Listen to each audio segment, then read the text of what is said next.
Deus abençoe sua vida, sua família, em nome do Senhor Jesus. Agora são 9h15 e nós estamos aqui meditando na palavra de Deus. E nós entramos aqui numa palavra muito profunda, muito forte. Talvez isso aqui seja uma resposta para tudo o que a gente tem visto acontecer. Eu estava aqui com o pastor William meditando e Deus nos deu essa palavra aqui. O que Deus, Ele quer de nós? O que Deus, Ele quer de mim? Ele quer do pastor William, Ele quer de você. O que Deus, Ele quer da gente, nesse momento? As pessoas estão aí buscando pelo livramento, querem ser livres da pestilência, querem ser livres. Olha só esse texto, eu queria que você lesse na sua casa, Jeremias 21, capítulo 21 e o capítulo 22 e o comecinho do capítulo 23, para você entender a situação. De primeiro momento, eu comecei a ler aqui, e aí Deus me mostrou uma coisa aqui completamente diferente daquilo que eu estava pensando que era, quando eu li todo o contexto. Só para a gente fazer um resumo, nós vemos aqui a situação do povo de Deus, né? Uma situação complicada, a partir do capítulo 21. Eu vou ler aqui alguns pontos aqui, eu queria que você prestasse atenção. A palavra que veio a Jeremias da parte do Senhor, quando o rei Zedequias lhe enviou a Pazur, filho de Malquias, e a Sofonias, filho de Maséias, o sacerdote, dizendo: pergunta agora por nós ao Senhor, por que Nabucodonosor, rei da Babilônia, guerreia contra nós? Quer dizer, Nabucodonosor na época era o próprio Satanás, o próprio diabo, perseguia o povo de Deus, né? Aí diz assim: bem pode ser que o Senhor trate conosco segundo todas as suas maravilhas e o faça retirar-se de nós. Quer dizer, qual era a esperança do rei Zedequias aqui? Qual que era a visão dele? Ele esperava que Deus fosse trazer o livramento, que Deus fosse trazer o livramento dos inimigos. Aí Jeremias disse o seguinte: então Jeremias lhe disse: assim direis a Zedequias, assim diz o Senhor Deus, eis que virarei contra vós as armas de guerra que estão nas vossas mãos, com que vós pelejais contra o rei da Babilônia e contra os caldeus que vêm, que vos têm cercado de fora os muros. Ajuntá-lo-eis no meio dessa cidade, e eu pelejarei contra vós. Que é Deus falando, hein? Quer dizer, Deus estava contra o povo. Deus estava contra o povo. Eles estavam esperando o livramento, mas Deus estava contra eles. E você vai entender onde que eu quero chegar.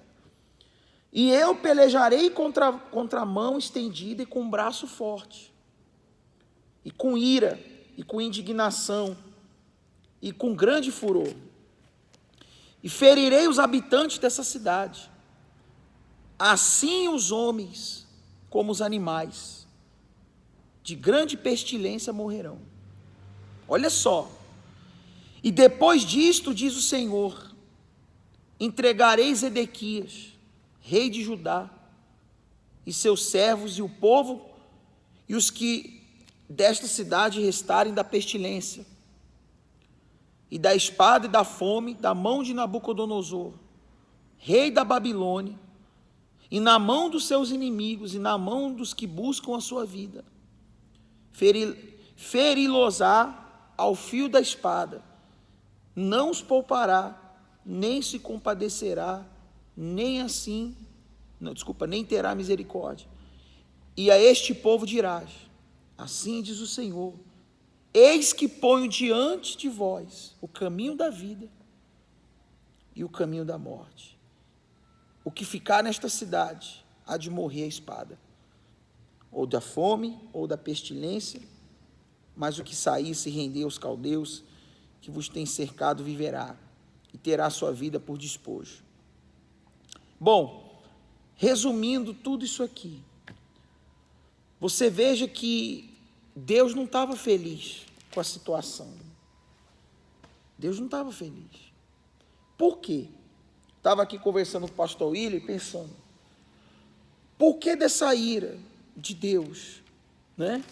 Aí se você vê lá no capítulo 22, no versículo 5, Deus continua falando assim: mas se não derdes ouvidos a estas palavras, por mim mesmo tem jurado, diz o Senhor, que esta casa se tornará em assolação. Aí no versículo 8 do capítulo 22 fala: e muitas nações passarão por esta cidade, e dirá cada um ao seu próximo: por que procedeu o Senhor assim com esta grande cidade? Quer dizer, as pessoas vão ver a assolação, vão ver a destruição, vão ver aquela pestilência, vão ver e vão perguntar: o que aconteceu com essa cidade? Então dirão: porque deixaram a aliança do Senhor, seu Deus, e se inclinaram diante de outros deuses, e os serviram. Não choreis o morto, e nem o lastimeis. Chorai abundantemente aquele que sai, porque nunca mais tornará, nem verá a terra onde nasceu. Quer dizer, qual é a visão que nós temos aqui? A visão é a seguinte: o rei Zedequias, diante da aproximação dos inimigos da Babilônia, o que ele esperava? Ele esperava o livramento de Deus.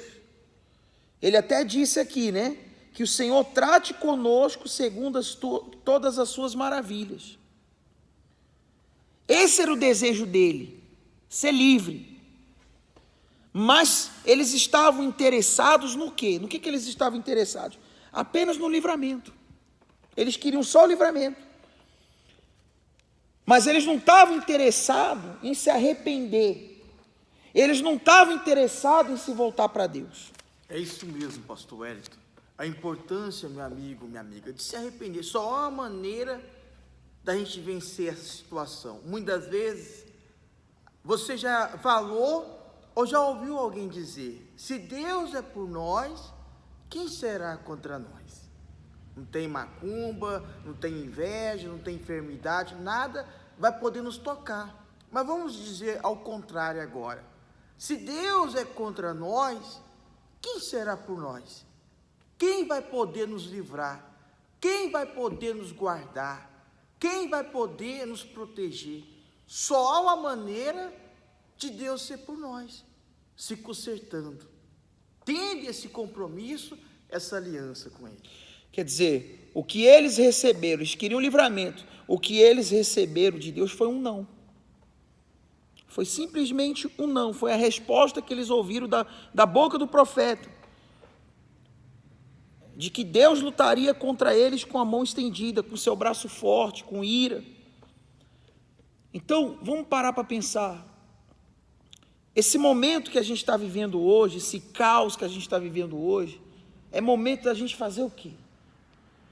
Da gente buscar ser livre ou da gente buscar o arrependimento, hein? Porque se você ler no final do capítulo 23, no final do capítulo 22, né? Se você ler todo o contexto, ele manda aqui no início do capítulo 23 um recado até para os pastores. E quando ele fala pastores, ele está falando com a gente também. Está falando dos pastores aqui que dispersam as ovelhas e que destrói o rebanho. Esses dias a gente recebeu a senhora aqui na cidade. O meu pastor não manda mensagem. O meu pastor, agora com essa situação, nem uma mensagem para perguntar como a gente está, a gente recebe. Quer dizer, e você que está assistindo esse vídeo, obreiro, evangelista, jovem, todo dia a gente está aqui mandando uma mensagem para você. A gente não tem culto na igreja. Todo mundo queria estar na igreja, mas diante dessa situação a gente tem que respeitar as leis.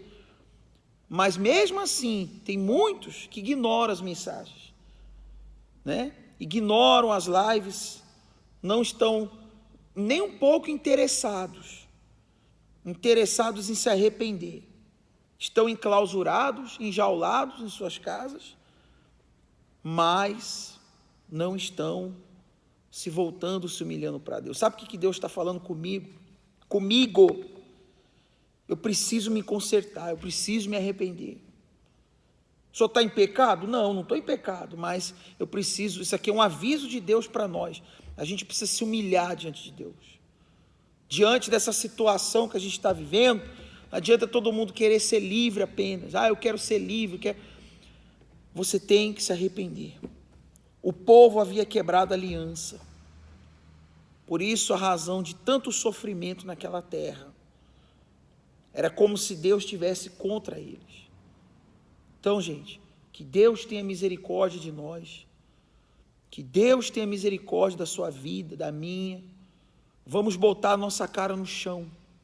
Vamos nos humilhar diante de Deus.